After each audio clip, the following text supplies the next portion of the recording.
The New Zealand film season, proudly brought to you by Robertson Lodges. Hi, I'm Francesca Rudkin, and joining me for New Zealand film season on Rialto Channel is our filmmakers, Alistair and Vanessa Riddell. And we're going to have a little bit of a chat about being independent filmmakers, because it's tough, isn't it? Yes. Yeah. Let's not beat around the bush. Yeah, let's not beat around the bush. Actually, is making a film fun? It is fun. The actual making of a film, it is fun. All the people that you work with, yeah. It's hard work, though. I qualify that. It's fun and it's really stressful. I mean, there are times when it's really enjoyable and there are times when it just drives you mad. And schedules are a big thing. So you'll have a location and you've got 3 days in one particular scene. In the film, there's a wedding scene and there's a wedding reception. We had 3 days to basically knock that out, and you just have to finish it. There's no going back because of your cost constraints and so on. So those times that's when it's not so much fun, because you're getting to the end of that time and you know you've got so many other things that you've got to get in the shooting schedule. So is it tough because of budget? Yes. And budgetary restraints. Yes, definitely, definitely. So that's really when it comes to, and being an independent filmmaker, where does your funding come from? Well, it came from, we ran a few things where we got a little bit of money coming in from various different places, and a few people sort of like putting in some money. There's a very small budget. And this was the same for Broken Hallelujah and West of Eden? Yeah, and we've topped it up a little bit with some of our own money too. So we've but got it's not just our money. 2 or 3 people who invest, and and they are priorities, and then we top it up ourselves, and that's. And so the budget sets your constraints. Yes, definitely. Yeah. Yeah. And so have you now 2 feature films down the line? Is there an art to creating an independent feature film in New Zealand? There is, yeah. I think the more you do it, the better you get at it. As I said, you find that with your shooting schedules and the general efficiencies, you get better and better at it, because you know exactly what you want in a particular scene or in particular takes, and yeah, that's really important. For people, you know, if people are going to invest in you, those sorts of things are incredibly important, that they can trust that you can deliver and deliver it within the budget and when you say you're going to, which is what we did. How supportive is the industry? Do you owe a lot of favours around town? There's a lot of favours that we owe to a lot of individuals, crew and actors. Yeah, on that level, yes. I mean, we had Johnny Renata came in and did the lighting in the wedding scenes, which it was amazing job. having him there. And we had other people for different times, but he came and did that. It was a particularly difficult scene, and we decided that was worth spending quite a lot of money on, well, for our budget. But yeah, we do. We owe a lot of people some favours. I pay them back in kind, like I come and they'll ring me up and go, "Well, we've got an acting role, Vanessa. It's just in and out, just quick. Yeah, okay, sure." Also, people ask for technical things too. Yeah, they do. Actors and various people we know, cast, crew people we know, just have random things, and I'm always accommodating because I'm so grateful for the things that other people have done for us.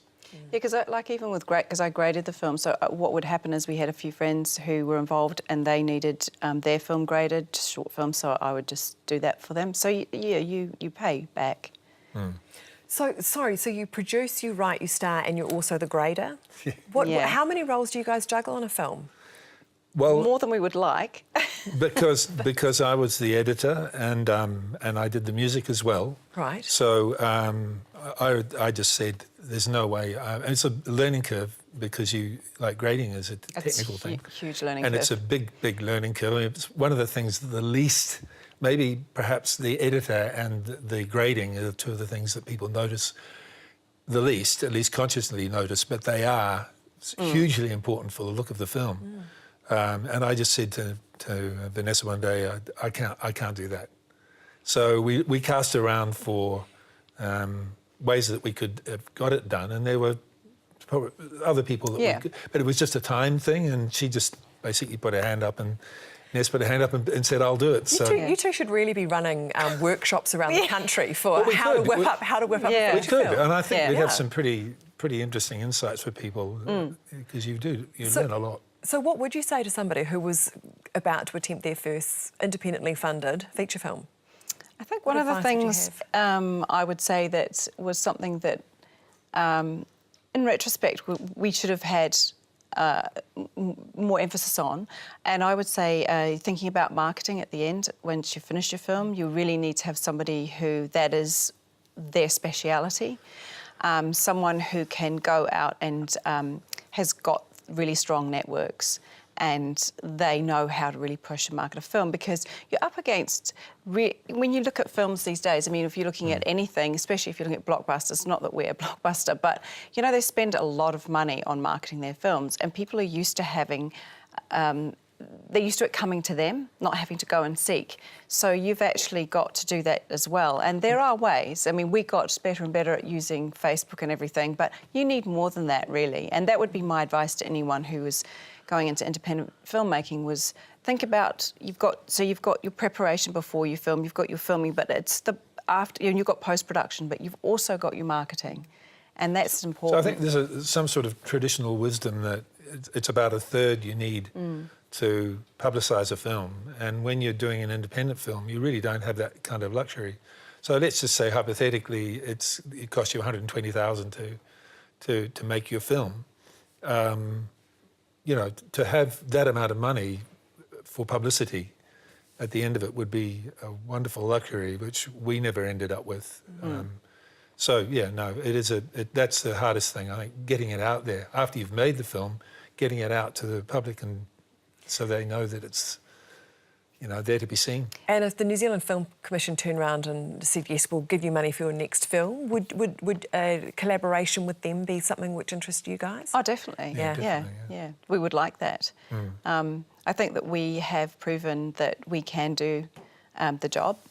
We have got, as Alistair said, we've got much better at our getting things done within a certain time span. And yeah, I think we've got the skills, lots of skills, and we know a lot. You know, we've worked through 2 films now. I think that's pretty. One of the things about wearing all those hats is that you don't really want to wear all those hats. I mean, you know, needs must when the devil drives, but I'd quite happily give up the greater portion of them.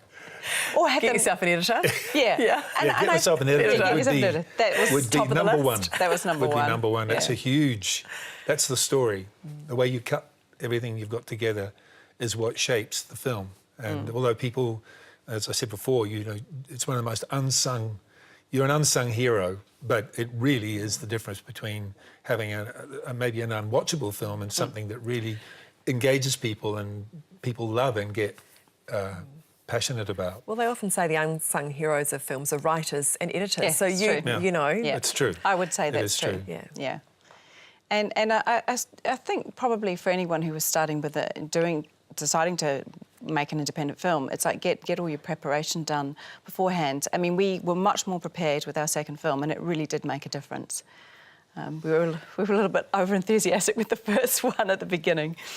Do you also think it makes a difference that you're married and you know each other very well? Do you think that has played a part in this creative partnership that the two of you have? Oh, definitely. Yeah, definitely. I mean, it's like if you look at the Coen brothers, you look at any, you know, people that know each other very well and work together, and we've worked together on plenty of other things apart from film.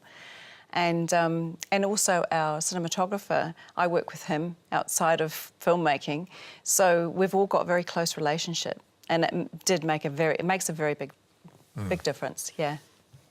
Well, congratulations on West of Eden. We're thrilled to be playing it on Rialto Channel, and you can catch it on Wednesday, the 8th of November. The New Zealand film season, proudly brought to you by Robertson Lodges.